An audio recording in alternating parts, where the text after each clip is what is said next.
निमिषा की सांसें चढ़ी हुई थीं और वो बुरी तरह हाफ रही थी। उसके बाल बिखर चुके थे। वो शीशे के सामने खड़ी खुद को देखकर अपने बाल वापस बांधने की कोशिश कर रही थी, पर घबराहट के मारे वो कुछ नहीं कर पा रही थी। उस रात निमिषा ने पहली बार अपनी देर रात तक जगने की आदत का पछतावा किया। निमिषा को डर था कि कोई अभी भी उसका पीछा कर रहा है। इस बात की शुरुआत तब हुई जब मनीषा और निमिषा दोनों क्लास 8 में एक बोर्डिंग स्कूल में पढ़ते थे और हॉस्टल में रहते थे। जिस बोर्डिंग स्कूल में वो लोग पढ़ रहे थे वो पढ़ाई लिखाई के लिए एक बहुत ही अच्छा स्कूल माना जाता था, पर उस बोर्डिंग स्कूल के गर्ल्स हॉस्टल की कुछ अलग ही कहानी थी। 5 साल पहले 9th क्लास की एक सीधी साधी और पढ़ाई में होनहार लड़की की उस बोर्डिंग स्कूल के गर्ल्स हॉस्टल के 5th फ्लोर में मौत हो गई थी। किसी को नहीं समझ आया था कि वो लड़की मरी तो मरी कैसे। टीचर्स और पेरेंट्स बताते थे कि उस लड़की को ना तो डिप्रेशन था और ना ही कोई पढ़ाई का प्रेशर। पहले सबको लगा ये मर्डर है, लेकिन पुलिस को कभी कोई सबूत नहीं मिला, जिसकी वजह से ये केस बंद हो गया। पर साल दर साल धीरे धीरे एक अफवाह फैलने लगी कि अब उस 5th फ्लोर पर उस लड़की का भूत रहता है।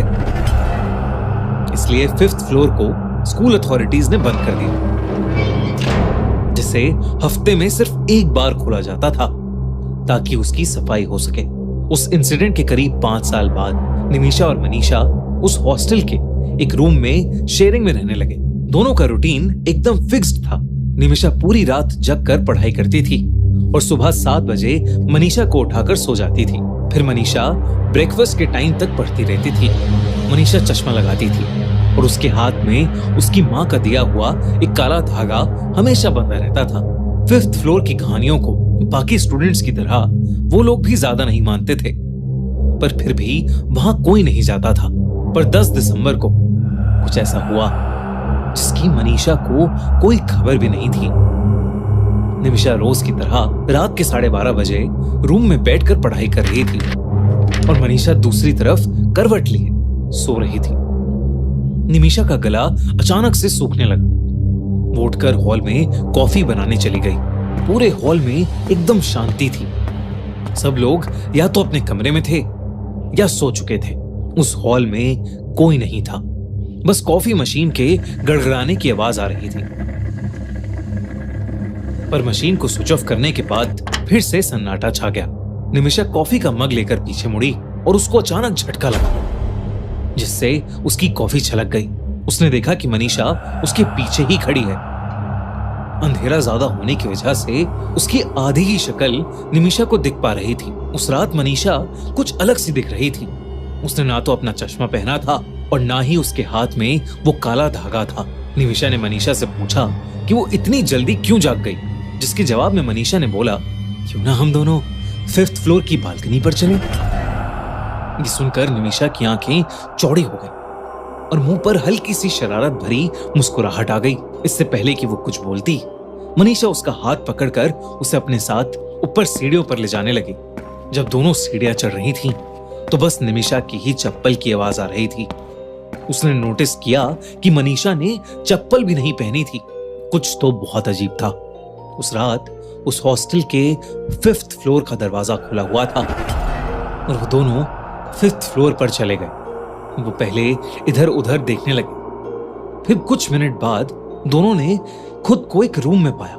ये उसी लड़की का रूम था जो 5 साल पहले मर चुकी थी और जिसके बारे में लोग कहते थे कि उसकी आत्मा 5th फ्लोर पर भटकती है। लेकिन उस रूम के बारे में निमिषा या मनीषा दोनों ही नहीं जानते थे। उस रात मौसम बहुत ठंडा था।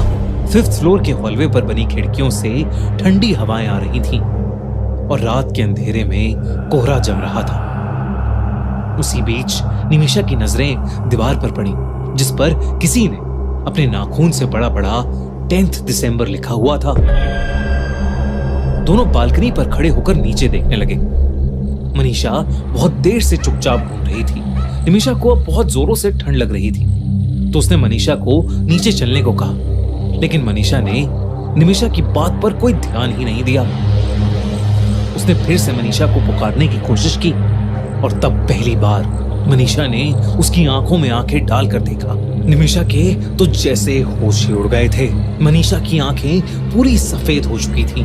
वो बड़ी धीमी आवाज में बोली, जंप, यानी कूदो। निमिषा को कुछ समझ नहीं आया कि मनीषा उसे नीचे कूदने को क्यों कह रही है। उसके चेहरे के सारे रंग उड़ गए। जैसे जैसे एक एक सेकंड बीत रहा था, वैसे वैसे मनीषा की आवाज और भारी हो रही थी।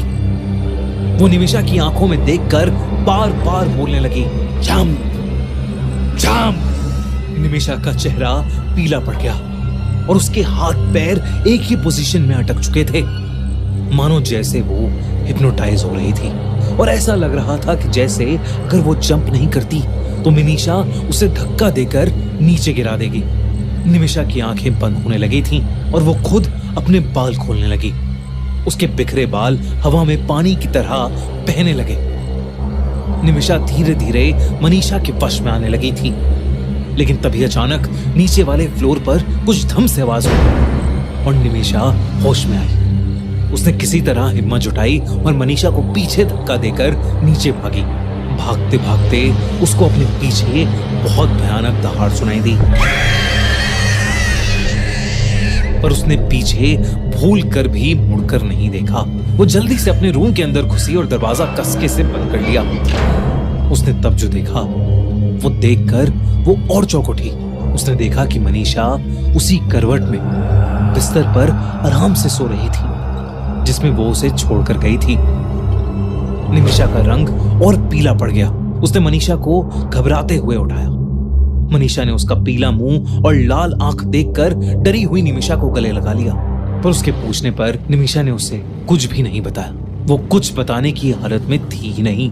उस रात निमिषा ने अपने बाथरूम के शीशे के सामने अपना मुंह धोया और बाल बांधकर सो गई। मनीषा कुछ समझ नहीं पा रही थी। उस दिन से निमिषा रात में सोने लगी और अपने रूममेट को इग्नोर करने लगी। जब भी मनीषा रूम में बैठकर पढ़ाई स्टार्ट करती, उसे एहसास होता कि जैसे कोई उसे घूर रहा है, और वो अक्सर निमिषा ही होती।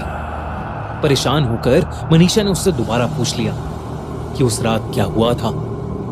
आखिरकार निमिषा ने मनीषा को उस रात के बारे में सब कुछ सच सच बता दिया। सब कुछ सुनने के बाद मनीषा का दिमाग जोर से चलने लगा और उसे निमिषा की कहानी पर पूरा भरोसा हो गया, क्योंकि मनीषा को यह बात पता थी कि 5 साल पहले एक लड़की की सेम डेट पर मौत हुई थी, 10 दिसंबर।